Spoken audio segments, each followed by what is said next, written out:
Diawali dengan seorang wanita yang bangun di pagi hari, kemudian buru-buru pergi mandi. Dia adalah Amelia atau sering disapa dengan sebutan Amel, mahasiswi psikologi yang hendak pergi ke kampus untuk melihat pengumuman hasil ujian dari seorang dosen killer bernama Pak Bakti. Sosok Pak Bakti digambarkan sebagai dosen killer yang sudah mengabdi di kampus selama 20 tahun. Selain killer, dia juga dikenal sebagai sosok yang penuh misteri, memiliki kemampuan supranatural, dan sering memberi nilai jelek ke mahasiswa tanpa alasan yang jelas. Dasar bego lo berdua pada ngulangan, hah? Lu juga ngulang. Hal inilah yang harus dirasakan oleh 4 mahasiswa didikan Pak Bakti, yaitu Maya, Fatah, Emir, termasuk Amelia yang dinyatakan gagal dalam mata kuliah Pak Bakti dan diminta untuk menghadap. Kalian 15 menit lagi saya tunggu di ruangan saya.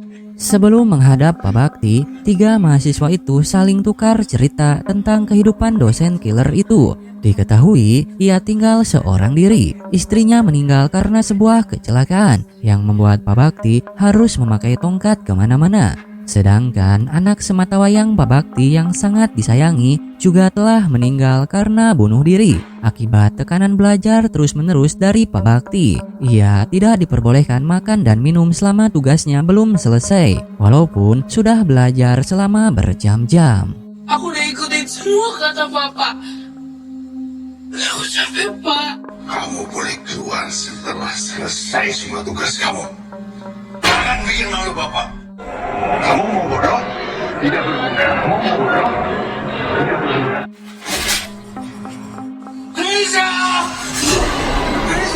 Saat keempat mahasiswa menghadap, Pak Bakti begitu murka dan merasa malu. Pasalnya, selama 20 tahun mengajar, baru kali ini ada mahasiswa didikannya yang gagal ujian. Oleh karena itu, keempatnya diperintahkan untuk mengikuti semester pendek di kampus saat liburan semester. Namun entah kenapa jadwal kuliah yang ditetapkan yaitu menjelang malam hari. Dan untuk kuliah pertama dilaksanakan hari Senin pada pukul 7 malam. Senin jam 7 malam.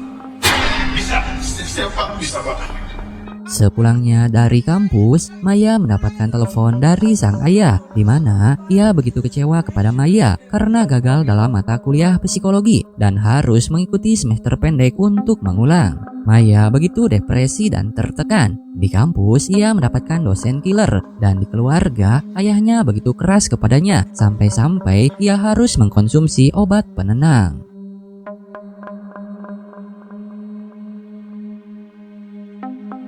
Hari pertama semester pendek pun telah tiba. Sebelum mengajar, Pak Bakti pergi ke RS untuk mengambil obat. Setelah itu, ia mulai pergi ke kampus dengan berjalan kaki.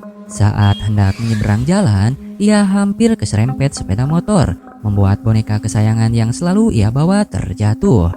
Mengetahui hal itu, Pak Bakti kembali ke tengah jalan untuk mengambilnya. Kemudian tiba-tiba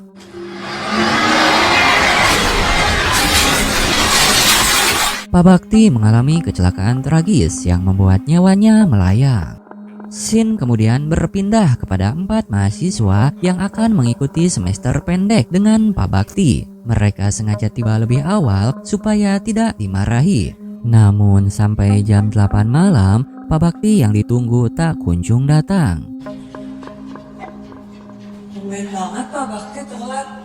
Karena tidak ada tanda-tanda Pak Bakti akan tiba, Emir mengajak mereka semua untuk pulang dan Cabut ya.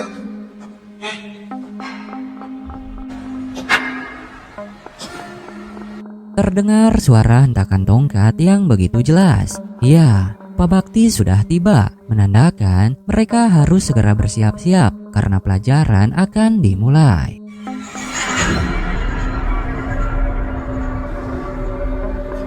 Di tengah suasana hening dan mencekam, Pak Bakti mulai menulis di papan tulis. Setelah beberapa goresan, tiba-tiba ia berhenti dan berkata, "Jangan ada yang keluar kelas selama 2 jam."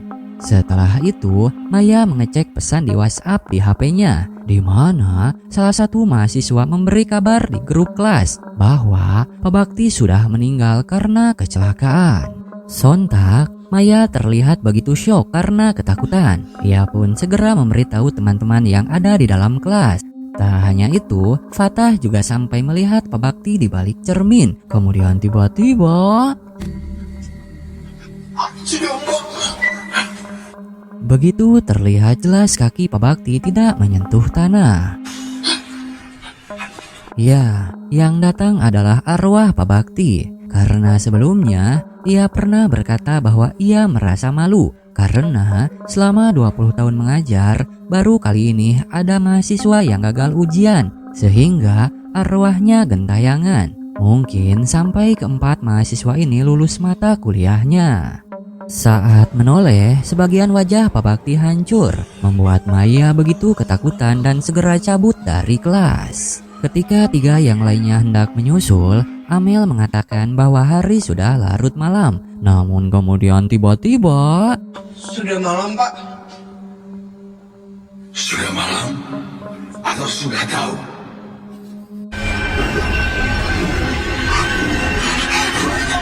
setelah keluar dari kelas, mereka segera menemui penjaga kampus Pak Lukman dan mengatakan kejadian mengerikan yang menimpa mereka. Namun, Pak Lukman sama sekali tidak percaya karena selama bekerja, ia belum pernah menemukan hal mistis apapun di kampus. Setelah itu, Pak Lukman mengajak keempatnya untuk melayat ke rumah Pak Bakti. Udah, saya mau ngelayat ke rumah Pak Bakti. Ini kalian mau di sini apa mau ikut saya?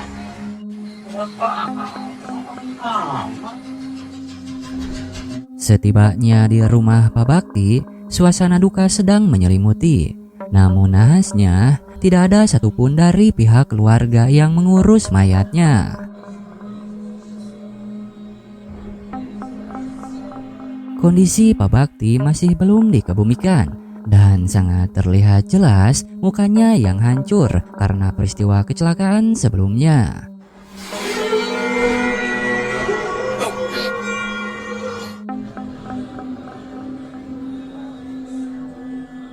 Keesokannya di kampus, keempat mahasiswa dipanggil oleh Bu Gita, salah satu dosen psikologi di kampus. Ia akan menggantikan Pak Bakti yang kini sudah tiada untuk mengajar di semester pendek supaya lulus dalam ujian.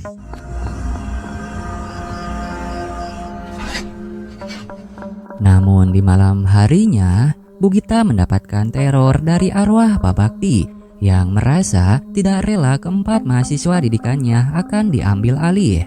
Percaya tidak percaya, namun itulah yang dialami oleh Bu Gita. Ia mendengar suara hentakan tongkat dengan jelas, sampai melihat wajah Pak Bakti yang mengerikan saat bersembunyi di kolong meja.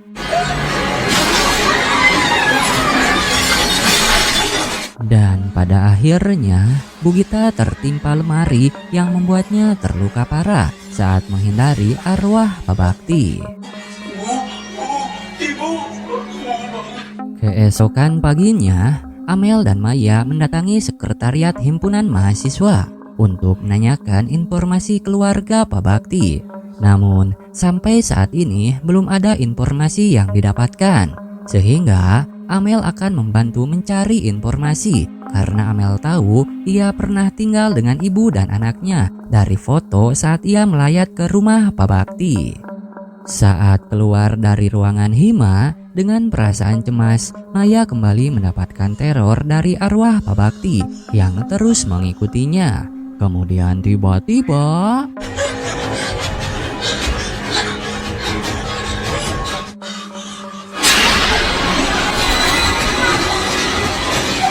Maya yang terjatuh dari tangga segera ditolong oleh teman-teman kampusnya. Maya begitu ketakutan sambil berkata bahwa ia dikejar oleh arwah Pak Bakti, di mana tak ada satupun yang percaya karena Pak Bakti sudah meninggal, kecuali Emir, Fatah, dan Amel. Setelah itu, mereka menjenguk Bu Gita yang mengalami koma karena peristiwa sebelumnya. Kita perlu bikin doa bareng gak sih? Buat tenangin arwahnya Pak Bakti.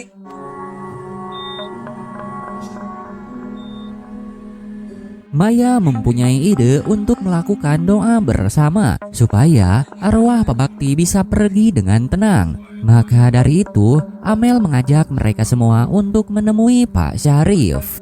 Di mana saat ditemui, Pak Syarif meminta jika ingin melakukan doa bersama, maka sifatnya harus tertutup. Jangan sampai ada mahasiswa atau jurusan lain yang mengetahui hal ini untuk menjaga nama baik kampus, supaya tidak dicap sebagai kampus yang berhantu. Jangan sampai ada mahasiswa yang tahu, jangan sampai ada jurusan lain yang tahu. Nanti tiba-tiba ada kabar kalau kampus kita ini horor.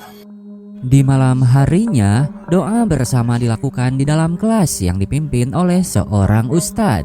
Kemudian tiba-tiba lampu seisi ruangan berkedip-kedip. Seketika suasana menjadi mencekam, di mana arwah Pak Bakti kembali menghantui dengan wujud yang mengerikan. Namun hanya bisa dilihat oleh keempat mahasiswa bimbingannya. Setelah doa bersama selesai, terdengar suara Pak Bakti memanggil keempat mahasiswa dari dalam speaker sekolah. Mereka diperintahkan untuk belajar, dan anehnya hanya mereka berempat yang dapat mendengar suara Pak Bakti.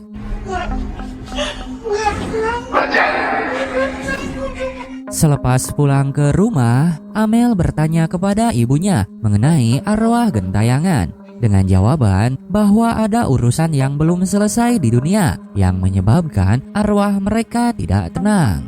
Setelah itu, Amel teringat akan kematian anak Pak Bakti. Ia segera searching Google untuk mencari informasi. Kemudian, ia teringat saat ospek, di mana Amel membantu Emir yang dipukul oleh Pak Bakti karena tanpa sengaja membuat buku Pak Bakti berantakan. Saat itu, Pak Bakti memanggil nama Nisa saat melihat bordelan boneka beruang pada tas yang Amel pakai. Sehingga Amel menarik kesimpulan salah satu penyebab arwah Pak Bakti gentayangan karena kematian anaknya Nisa. Apakah kematian Nisa masih menjadi beban berat bagi Pak Bakti? Scene kemudian berpindah kepada Fatah yang sedang santai di kosan sambil membaca komik. Tiba-tiba lampu mendadak padam dengan suasana yang kembali mencekam dan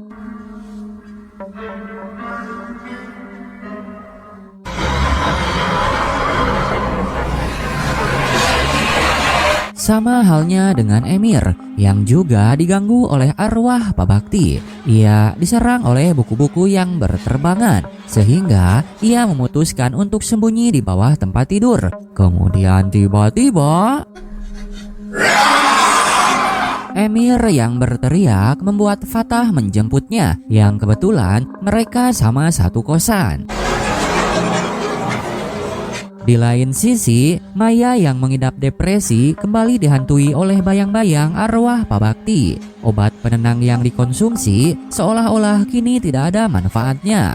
Ia kemudian berlari seperti ODGJ keluar dari dalam kontrakan rusunnya sambil dibayang-bayangi oleh arwah Pak Bakti. Kemudian tiba-tiba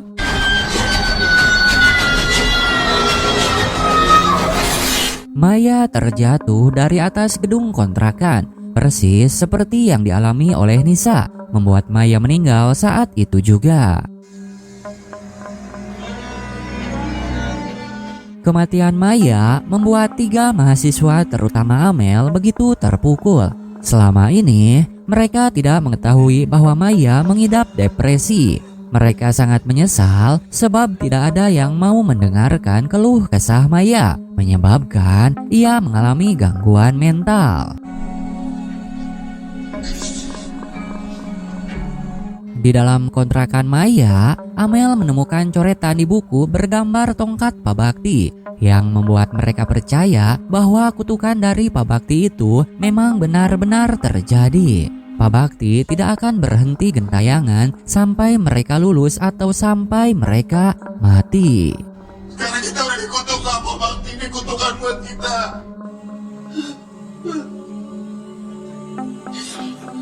Secepatnya, mereka harus mencari cara supaya arwah Pak Bakti tidak gentayangan. Amel kemudian mengajak Emir dan Fatah pergi ke rumah Pak Bakti. Di sana, mungkin mereka bisa menemukan sesuatu yang membuat Pak Bakti bisa pergi dengan tenang. atau kita ke rumah Pak Bakti. Siapa tahu ada sesuatu di sana yang bisa kita temuin. Dalam buku catatan Nisa, Amel menemukan sebuah catatan bahwa Nisa sangat menyayangi sekaligus benci kepada bapaknya. Dan di bawahnya ada tulisan Pak Bakti yang berbunyi bahwa Pak Bakti juga membenci dirinya sendiri. Amel juga menemukan sebuah tulisan yang intinya Pak Bakti mengorbankan kakinya untuk menolong Nisa saat kecelakaan. Walaupun pada akhirnya Nisa tetap pergi untuk selamanya.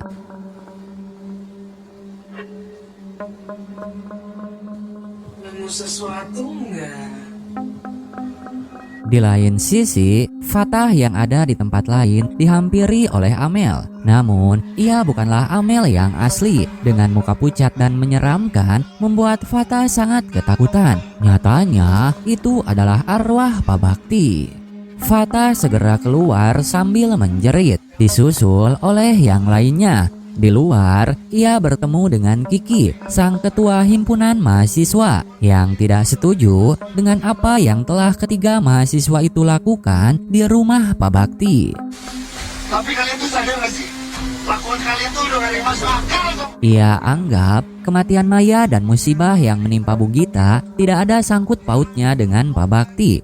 Pernyataannya itu menimbulkan perselisihan, membuat Fatah emosi dan menonjok Kiki karena Kiki tidak merasa apa yang mereka rasakan.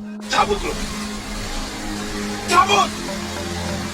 Tiada malam tanpa diganggu oleh arwah Pak Bakti, baik itu Emir, Fatah maupun Amel. Di mana setelah selesai sholat, Amel merasa arwah Pak Bakti kembali mendatanginya.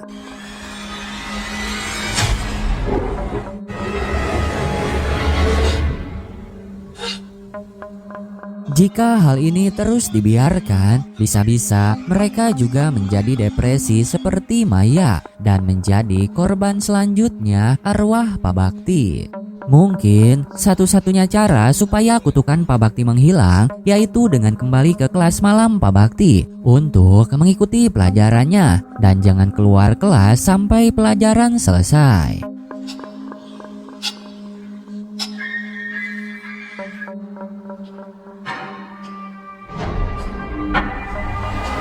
Mereka bertiga mencoba menghilangkan rasa takutnya. Setelah jam 7 malam tiba, arwah Pak Bakti kembali datang untuk mengajar. Arwah Pak Bakti menuliskan kalimat modifikasi perilaku pada papan tulis. Kemudian mengabsen mahasiswanya satu persatu dan tiba-tiba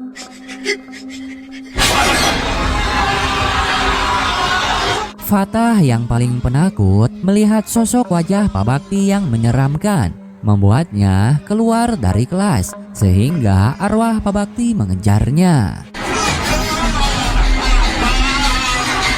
Bersamaan dengan itu, Amel mendapatkan informasi dari tetangga Pak Bakti tentang Ibu Nurjana, yaitu ibunya Pak Bakti dan satu-satunya keluarga Pak Bakti yang masih ada. Tanpa berlama-lama lagi, Amel dan Emir segera pergi ke lokasi yang sudah di Sherlock. Maaf, apa benar ini rumahnya Bu Nurjana? Tak butuh waktu lama, Amel dan Emir bisa menemukan kediaman Ibu Nurjana. Dan terkuaklah sebuah fakta kalau sebenarnya Nisa meninggal bukan karena didikan keras dari Pak Bakti. Saat itu, Bu Nurjana memberikan biskuit kepada Nisa yang kelaparan, di mana Nisa juga sedang menikmati udara segar di malam hari. Nahasnya, penyakit epilepsi Nisa kambuh, membuat Nisa terjatuh dari lantai 2 dan meninggal saat itu juga. Namun Pak Bakti sengaja membiarkan orang-orang berkata bahwa Nisa meninggal akibat didikannya, sebab ia merasa paling bersalah dan pantas dihukum atas kepergian anaknya. Sejak Nisa meninggal, Pak Bakti terus mendedikasikan hidupnya untuk mengajar. Jangan sampai ada siswanya yang tidak lulus ujian. Itu kenapa Pak Bakti terus menghantui keempat mahasiswa yang dianggap gagal di mata Pak Bakti. Kita murid-murid yang gagal di mata Pak Bakti. Kita murid gagal, Mel.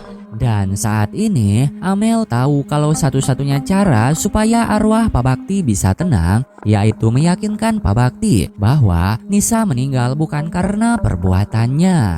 Di lain sisi, Fatah hampir menjadi gila karena sosok-sosok arwah Pak Bakti yang sangat menyeramkan terus mengejarnya. Mulai dari Pak Bakti yang berubah menjadi sosok raksasa dan arwah Pak Bakti yang keluar dari dalam papan tulis ketika Fatah bersembunyi di dalam kelas.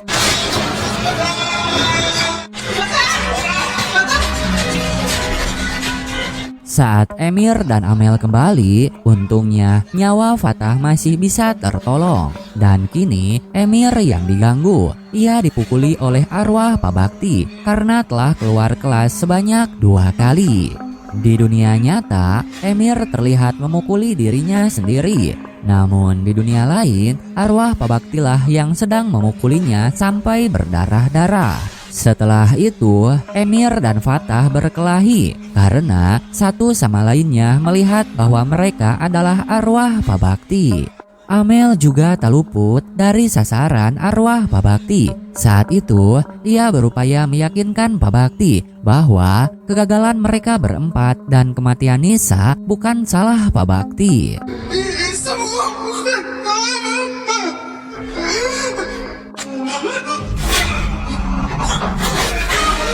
Kemudian, saat Amel mencoba melerai perkelahian, tiba-tiba tubuh Amel terkena banyak pecahan beling. Kemudian sambil ngesot dan menahan sakit, ia berupaya membawa boneka beruang kecil yang jatuh dari tas sebelumnya. Sambil menunjukkan boneka itu, Maya kembali meyakinkan Pak Bakti bahwa kematian Nisa dan gagalnya ujian mereka berempat bukan karena kesalahan Pak Bakti. Pak Bakti cuma mau yang terbaik buat Nisa. Dan juga buat kita. Arwah Pak Bakti mulai terdiam. Tak lama kemudian, arwah sang peri kecil yaitu Nisa tiba untuk menjemput Pak Bakti dan sekaligus menghilangkan kutukannya.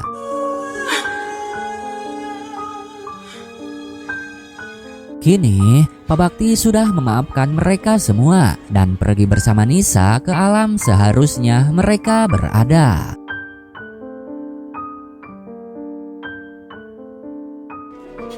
Mari kita lanjutkan apa yang tertunda.